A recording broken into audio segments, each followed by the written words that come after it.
Today, I want to share with you 5 shifts around money creation that can change the way you experience abundance.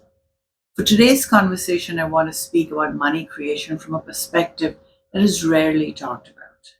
Because most of us have been taught to create money through effort, strategy, hard work, logic, budgeting, and control. And I'm not saying these things are not important. But over many years of working with people around healing, consciousness, and transformation, I've seen something very interesting. People often don't have a money problem, they have a relationship problem. Not necessarily with money itself, but a relationship with worthiness, with receiving, with safety, trust, expansion, and possibilities. Money simply reflects all of that. Money has no opinion about you. It doesn't wake up in the morning deciding who deserves more and who deserves less. It just simply follows patterns of consciousness. So today I want to share 5 shifts around money creation that can change the way you experience abundance. Not as quick manifestation tricks, not as magical hacks, but as ways of seeing and relating differently to money. Because when your relationship changes, your reality around you begins to change with it. So the first shift is to develop a relationship with money. Most people treat money like a stranger. They think about it only when bills arrive, when something goes wrong, when they feel they don't have enough, or when they're anxious. Now imagine doing that in any relationship. Imagine ignoring someone constantly and only reaching out when you're stressed or when you need something. Now, that relationship wouldn't feel very healthy. Now, I'm not saying you need to literally sit down and speak to money. Though, if that feels natural to you, you can. What I mean is becoming conscious of your inner dialogue around it. Observe what happens inside you when money enters your life. Observe what happens when it leaves. Do you feel gratitude? Do you feel fear or guilt or maybe a sense of relief or anxiety perhaps? Because the truth is, money is often revealing what lies much deeper. Many people say they want abundance, but internally they're carrying beliefs like money disappears, money creates stress, money is hard to earn, I will never have enough, and even something like I'm meant to struggle. And then they wonder why reality keeps mirroring those experiences. The goal is not to force positive thinking. The goal is awareness.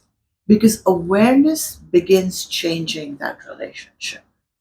And that changes outcomes. Now, the second shift is that you must move away from fear of spending to understanding circulation. Many people experience spending money as a sense of loss. The energy feels like it's gone.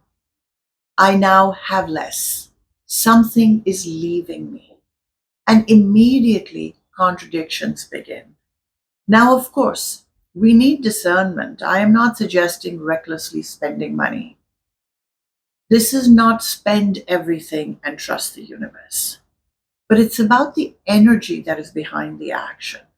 Because money naturally moves. Everything in life moves. Breath moves, water moves, energy moves, and life itself moves. But many people grip money tightly because underneath there is a fear. Now, when we grip tightly, we often create even more contraction.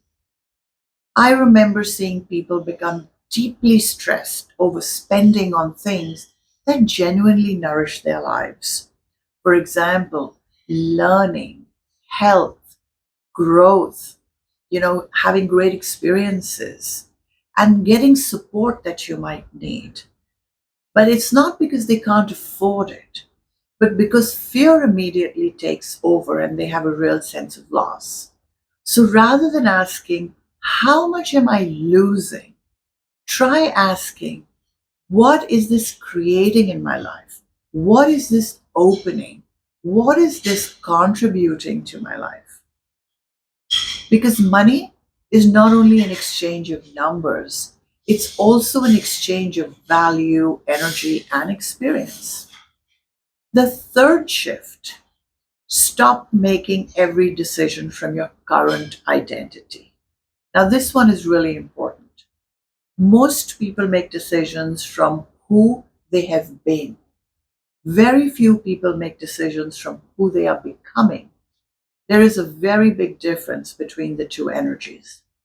Your current identity was built on your past experiences, your conditioning, your fears, and the evidence, and of course, your comfort zone.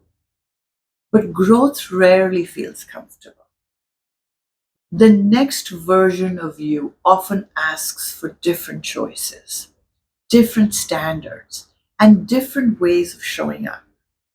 But sometimes the mind will say, oh, this doesn't make sense, because the mind always wants certainty. But life often expands through alignment before certainty actually appears. Now, this doesn't mean ignoring the practical reality, but it means asking a deeper question. Is this decision aligned with the person I am becoming? Because many of us keep trying to create a new reality using the old identity. And then we wonder why things remain the same. The fourth shift is to acknowledge money rather than constantly measuring yourself through it. So some people unknowingly use money as a scoreboard for self-worth. If numbers are up, then they feel successful. If numbers are down, suddenly they feel inadequate. But your value was never your bank balance. Your bank balance is merely information. It's feedback. It's not your identity. There is a difference between observing money and attracting it to yourself. Observing says, this is where things are right now. Attaching says, this is who I am. One creates awareness, the other creates suffering. So acknowledge what is there, celebrate progress, feel gratitude for what has come, become aware of patterns. Don't turn numbers into your sense of self, because money expands more easily in an environment of appreciation rather than constant judgment. And the final shift is to give money purpose. Many people only think about money in terms of survival, to pay the bills, to cover expenses, to get through the month. But money is also a tool for expression, for creation, for contribution, for experiences, for impact, and for growth. Money needs direction, not pressure, direction. When there is no vision, fear will often take over. But when there is purpose, energy starts organizing itself differently. So rather than asking, how much can I afford? Sometimes ask, what am I creating? What do I want my life to stand for? What experience am I building? Because money often follows meaning, not just effort. And I want to end with this. Money creation is rarely just about techniques. It's rarely just strategy. Money is deeply connected to your consciousness, to how safe you feel in receiving, to what you believe you deserve, to whether you can trust life, to whether you allow yourself to expand. The external world eventually mirrors the internal world. And perhaps real abundance is not just simply having more.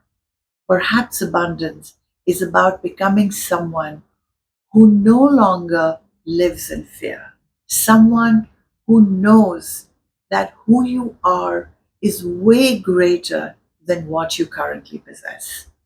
Because from that place, creation becomes much easier.